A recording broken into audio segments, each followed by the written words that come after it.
Hey guys, Austin here with the day after discussion from the Oilers 4-3 victory over the Dallas Stars. For those of you who are unfamiliar, the day after is an episodic series where I basically discuss the Oilers game from the day before, and I bring up some talking points that I didn't, elaborate on more during the post-game debriefs. It's more of a formal sit-down discussion where I just hang out with you guys. You guys can grab some coffee, listen in. You don't even have to watch the video. You can just have it on in the background if you want.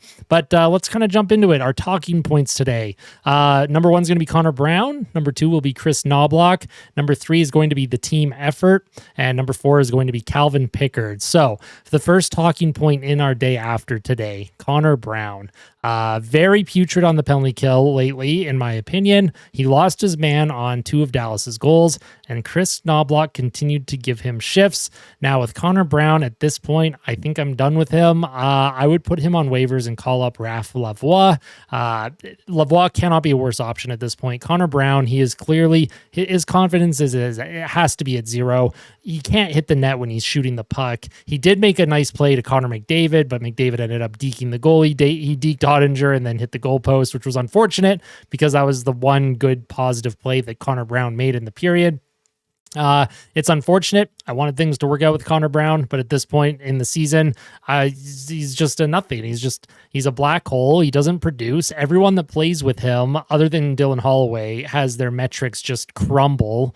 If you're into the advanced metrics sort of thing, Connor Brown, he's a black hole, and I think it's over. The experiment's over. Yes, the team is on the hook for that $3.25 million bonus. He's played his 10 games. Obviously, the bonus is being paid out regardless of if he plays another game for Edmonton or not this season. I would just put him on waivers. If he gets claimed by someone, great. Opens up a roster spot. Who cares? You can figure out the cap situation next season. But right now, Connor Brown is just not it. As someone that has been rooting as much as I have been for him to succeed in tons of my videos over the last few weeks, I keep going, hey, Connor Brown, he's going to score. Connor Brown, I believe in him. You know what? I don't believe in Connor Brown anymore. And that might sound really harsh as a fan because you want to support your players. And I'm not doing this and saying this because I'm a hateful individual or I just dislike players. When it comes to the best opportunity for this team to win hockey games is with Connor Brown not on the ice, in my personal opinion. Now, you guys do not have to agree with that. He obviously was instrumental in that very good penalty kill during the 16-game win streak, so there has to be credit given there. Obviously, the penalty kill would not have been as good without Connor Brown as it was with him during that extended win streak, and there are metrics that back that up. But since the All-Star break, the penalty kill has regressed. Connor Brown's game overall has regressed horrifically, which is saying something because he had 0 goals going into the All-Star break and he has 0 goals coming out of it. How much more can his game actually regress at this point? His value is on the penalty kill and the penalty kill is now struggling. I think you can find someone else who can kill penalties, in my personal opinion. For Connor Brown, what do you guys think about his game overall? Do you think it's time to sit him? Do you think you send him down? Maybe I'm being harsh. Maybe you don't put him on waivers and send him to the minors. Maybe you just give him a couple nights in the press box. There was a time earlier in the year, I think it was back in November or early December, he was put in the press box for a game and he was very vocal about his displeasure from that happening, but 0 goals at this point in the season. He's played 44 games. He has 4 assists. Like I mentioned in another video, Jacob Markstrom of the Calgary Flames, their netminder, has just as many points as Connor Brown this season. I mean, I guess points per 60 minutes played, Connor Brown has the edge there, but we're going to move on to Kris Knoblauch now and his line juggling. So he gave numerous players in the game against Dallas shifts with Connor McDavid and Leon Draisaitl. I understand what he's doing. He's trying to get some guys going. Fogle, Brown, McLeod, Janmark. These are guys that have not produced anything since the All-Star break. So Kris Knoblauch, he has his top line set, and then he will rotate some guys periodically, usually once or twice a period. He will give a guy an opportunity up with McDavid, or he'll have Draisaitl and McDavid with someone else to try and get them going. But for me, just stop. Enough is enough. The bottom 6 right now, it is not good. They're not producing. And I think we need to go back to different lines. I really, really did like that McLeod, Draisaitl, Fogle line. Before the All-Star break, that line was lights out. They were scoring goals. They were dominating possession. And normally McLeod and Fogle together, they're really good and they do produce. And they still do have strong underlying metrics right now, but they're just not producing. Some of it's bad luck. Some of it, you have to make your own luck. So with this bottom six and with Chris Knobloch, stop giving some guys certain opportunities and start rewarding the guys who are producing. It sucks. It does suck, but that's the reality of the bottom six right now. Something has to give in that bottom six, in my opinion. In terms of the game against Dallas, though, Kane, Nugent, Hyman, I thought they played fine, if not great. Or I guess they didn't play great, sorry, is what I meant to say, but they didn't play poorly. I didn't really notice them generate a whole lot of high danger chances. Hyman made a couple moves to the net. I think Kane had a shot. Nugent Hopkins, I think, played good defensively. He had a good two-way game. But they didn't generate a whole ton. Janmark, McLeod, and Fogle, to me, were non-existent against Dallas. They weren't giving up anything in their own zone, but they're not producing right now. And then Gagne, Ryan, and Brown, they're just producing absolutely nothing. Chris Knobloch, he did bench Connor Brown after the Dallas second goal in the second period. He benched him for several shifts, actually, and then gave him a shift on the penalty kill, and then Dallas ended up scoring. And then he rewarded Connor Brown with a shift with McDavid and Draisaitl in the third period. Now, that just doesn't send the right message to me, because I guarantee if someone like Raphael Lavoie was up with the team and he was making the mistakes that Connor Brown was making, he would have ended up playing only 3 or 4 minutes the entire game. Kind of like Sam Gagne. He only played 6:30 in the entire game, and it's not really Gagne's fault that the team isn't producing when he's out there with Brown and Derek Ryan. Speaking of Derek Ryan, was nice to see him score on the penalty kill. Him and Nugent Hopkins have been good on the kill for Edmonton, in my opinion. It's nice to see Derek Ryan get rewarded. We like to see that old veteran presence get rewarded with a goal.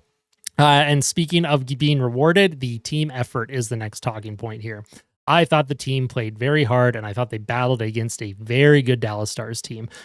They're a legit team. They are a legit cup contender, in my opinion. They lead the league in goals for per game.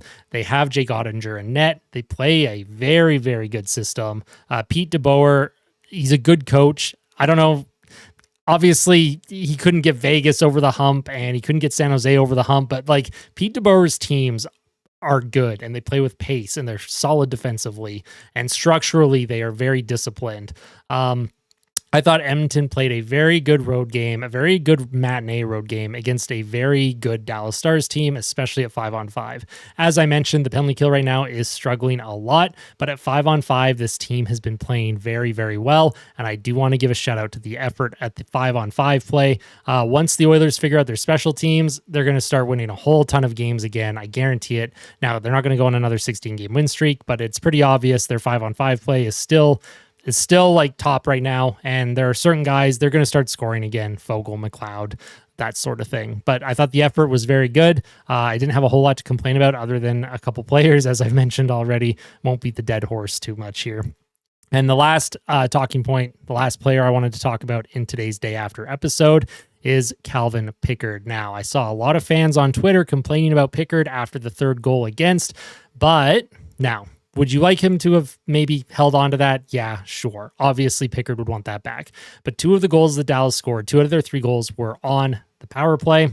And the defensive lapses that happened in front of him on those goals, you can half blame Pickard, you can half blame the defense. That first power play goal for Dallas where Matthias Janmark is just diving into the ice. He's not taking a pass away. He's not taking a shot away. I don't know what Janmark was doing. But Calvin Pickard is a guy who gets the call once every 2 weeks, and he's doing exactly as he's been asked as a backup goaltender. He has won 6 games in a row. He made key saves in the third period with the game tied. After that third goal, he did make some big saves. He did not let Dallas get the lead, and then he gave Edmonton a chance to win, which they did end up winning in overtime, and that's all you can ask for from your backup goaltender. Do I think Calvin Pickard is still better than Jack Campbell? Yes. Do I think Calvin Pickard maybe didn't have his best game? Sure. Do I think he played pretty damn good against the NHL's best offense? Absolutely. And I think the fans that were going after Calvin Pickard on Twitter and Reddit yesterday, just very unfair in my opinion. Not a big fan of that. Obviously, we can disagree on that opinion and that assessment of the player, but it just seemed like Pickard, it looks like he struggles, and all of a sudden there's fans that just immediately want to go after the goaltending again. Do I think Edmonton should still go after a solid, true, bona fide goaltender for the playoffs, yes. If Stuart Skinner goes down with injury, do you trust Calvin Pickard? That's an argument I can listen to. But just complaining about Calvin Pickard because he gave up a bad third goal against a good Stars team, I don't have a whole lot of time for that. And I apologize, my webcam is freezing up. Again, I don't know why my webcam is doing this. I'm going to have to take a look at the technical aspects here of what I'm doing here with my recordings.